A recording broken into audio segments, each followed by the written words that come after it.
मैं यही कहना चाहूँगा कि बिल्कुल स्क्रिप्टेड नहीं है। और अब तो ऐसा है कि बीच में आम आदमी को भी वो बुलाते थे, तो जो आम आदमी गए वो सेलिब्रिटी बन गए अंदर जा कर के, तो वो बेहतर बता सकते हैं। मुझे तो कभी बिग बॉस स्क्रिप्टेड नहीं लगता था, जाने से पहले भी आई वॉज अवेयर, बिकॉज हमारे बहुत सारे फ्रेंड्स, हमारे बड़े भाई विंदु दारा सिंह शो के विनर रह चुके हैं, आई थिंक सीज़न 2। संतोष शुक्ला नाम तो आप सबने सुना ही होगा। लखनऊ के रहने वाले हैं और बड़े पर्दे पर खास तौर पे बिग बॉस और सलमान खान की कई मूवियों में हमने इनको देखा है। छोटे पर्दे बड़े पर्दे सब पे इन्होंने अपनी अभिनय से, अपनी कलाकारी से फैंस का दिल जीता है। इस वक्त हमारे साथ मौजूद हैं। हमें तो पता है ये क्यों लखनऊ आए हैं, लेकिन ये अपने मुँह से खुद बताएंगे हमारी ऑडियंस को और अपने फैंस को कि आखिर लखनऊ इनका दोबारा आना क्यों हुआ। सर, आपका बहुत बहुत स्वागत है। थैंक यू न्यूज़ 18 देखने वाले सभी दर्शकों को हमारा प्यार भरा नमस्कार, अस्सलाम वालेकुम, हर हर महादेव। लखनऊ आना हुआ, हमारी फिल्म है गुलाबी रेवड़ी, और ये बहुत जल्द एक one of the leading OTTs पे रिलीज़ होने जा रही है। इस फिल्म की पूरी शूटिंग हमने लखनऊ में करी है।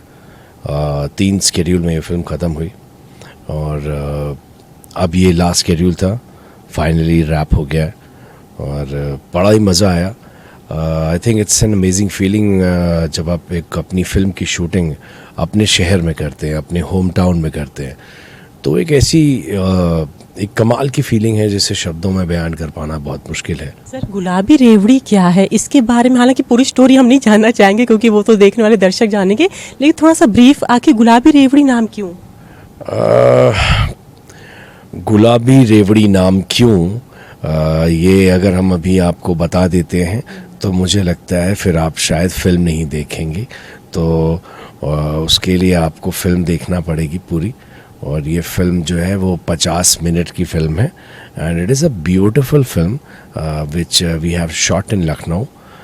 इसके जो डायरेक्टर हैं दीपक श्रीवास्तव और जो राइटर है सुजीत कुमार गुप्ता। मुझे लगता है ये सवाल उनकी तरफ थ्रो होना चाहिए और वो बताएं कि ये फिल्म का टाइटल गुलाबी रेवड़ी क्यों है।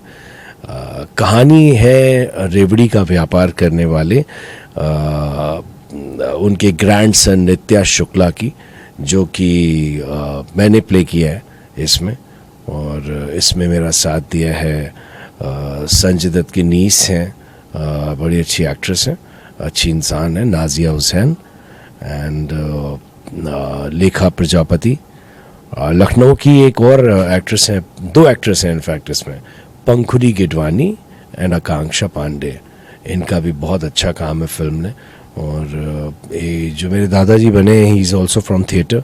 हमने कोशिश करी है कि हम बॉम्बे और लखनऊ जितने मैक्सिमम हमको ज़रूरत थी बॉम्बे से हमने वहाँ से फ्लाई कराए, बाकी यहाँ से हमने बहुत सारे एक्टर्स को चांस दिया, हमारी फिल्म में मौका दिया उनको अपने अभिनय का प्रदर्शन करने का। एक्टिंग करनी चाहिए। मेरा बेटा, मेरी बेटी, मेरा भांजा, भांजी, nephew, any closest friend, son, daughter, they want to become an artist. They want to come to Bombay. So I think there are 3 things which are very compulsory. 3 things. First, you have to be very strong mentally. आपको हर तरह के rejection की आदत होनी चाहिए और आप तैयारी आपकी होनी चाहिए कि मुझे कितना भी कोई रिजेक्ट कर देगा ना, तो मुझे उससे घंटा फ़र्क नहीं पड़ता है, क्योंकि मुझे पता मैं क्या हूँ।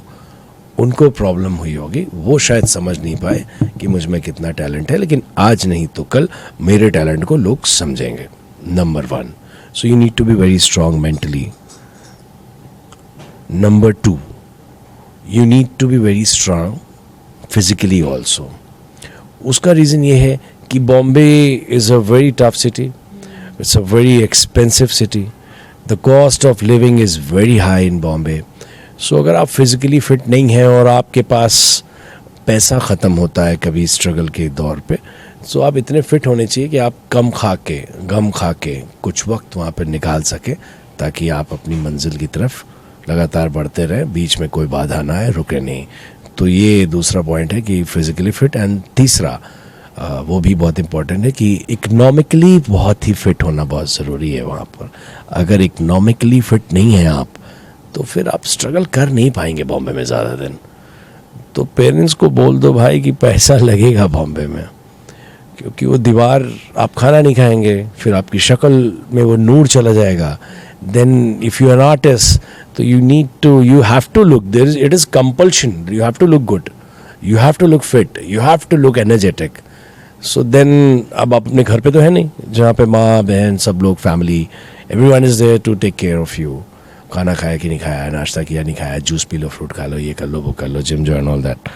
बट देन वो बहुत ज़रूरी है कि बॉम्बे में 3 चीज़ें, mentally fit, physically fit and economic fit, बहुत ज़रूरी है. अगर तीनों में से कहीं भी आप हल्का सा लैक करते हैं तो वो फिर वो फाइट करने में आसानी नहीं रहती है. फिर आप डगमगाते हैं, फिर आपको जो पहली फ़्लाइट मिलती है उससे आप अपने घर लौट जाते हैं, फिर टाइम लेते हैं. तो ये तीनों चीज़ें मन मजबूत करके और वो सब करके आपको आना चाहिए बॉम्बे में. Turning point was big boss. I was not willing to go to Big Boss, but then some good friends and I was doing Chandrakanta, एक टेलीविज़न शो, उसका हीरो था. तो बिंदु वहाँ पे हमारे साथ थे और बिंदु को मैं बड़ा एंटरटेनिंग लगता था. उनको लगता था कि कुछ बात है पर्सनालिटी में, भाई you should go to. So वैसा फिर then one fine day I said okay जाते हैं. तो सीज़न 5 में भी they invited me, but then I was in a contract with Chandrakanta, तो नहीं जा सका. फिर देन फिर सीज़न 6 में वाइल्ड कार्ड एंट्री, हर हर महादेव बोल के टूट पड़ा था. एंड ये मैंने कई बार बोला है कि वो शो का खिताब नहीं जीता, बट जीता सलमान खान का दिल. And Salman signed me for his film जय हो, which was directed by Sohail Khan. And अभी मैं उनके साथ कुछ और बहुत इंटरेस्टिंग करने जा रहा हूँ with Salman Khan. And so it's like that. Big boss से ही आपको पहचान मिली है सर. लेकिन मैं ये कहना चाहूँगी, हमेशा इस तरह का सवाल पूछा जाता है और सवाल उठते भी हैं, क्या बिग बॉस में सब कुछ स्क्रिप्टेड होता है? अब ये सवाल का जवाब मैंने बहुत बार लोगों को दिया है और आज फिर मैं यही कहना चाहूँगा कि बिल्कुल स्क्रिप्टेड नहीं है. और अब तो ऐसा है कि बीच में आम आदमी को भी वो बुलाते थे, तो जो आम आदमी गए वो सेलिब्रिटी बन गए अंदर जा कर के, तो वो बेहतर बता सकते हैं. मुझे तो कभी बिग बॉस स्क्रिप्टेड नहीं लगता था. जाने से पहले भी आई वॉज अवेयर, बिकॉज हमारे बहुत सारे फ्रेंड्स, हमारे बड़े भाई विंदु दारा सिंह शो के विनर रह चुके हैं, I think season 2. And so it is not scripted at all. Basically it is a mind game. आप समझिए, अभी जैसे मैं हूँ, आप हैं, आपके कैमरामैन हैं, और कुछ 10-12 लोगों को एक घर में बंद कर देते हैं. एंड नाउ यू सी, बंद कर दिया आपको 2 महीने के लिए, 3 महीने के लिए. You see what is going to happen. जहाँ पे आपको सारा काम खुद करना है, you have to do all the kitchen का काम, and one has to do that झाड़ू कटका, then you have to do कपड़ा, then you have to cooking, and then you have to perform, you have to entertain, because आपको रखा उस लिए गया है.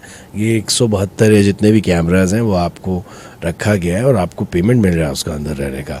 So that is very important. मैंने हमेशा बोला है बात को कि big boss is not at all scripted. खतरों के खिलाड़ी is not at all scripted. ये सब कोई शोज़ स्क्रिप्टेड नहीं है और बहुत ही रियल शोज़ हैं. बड़ी ऑथेंटिसिटी के साथ, रियलिटी के साथ ये लोग शोज़ को बनाते हैं.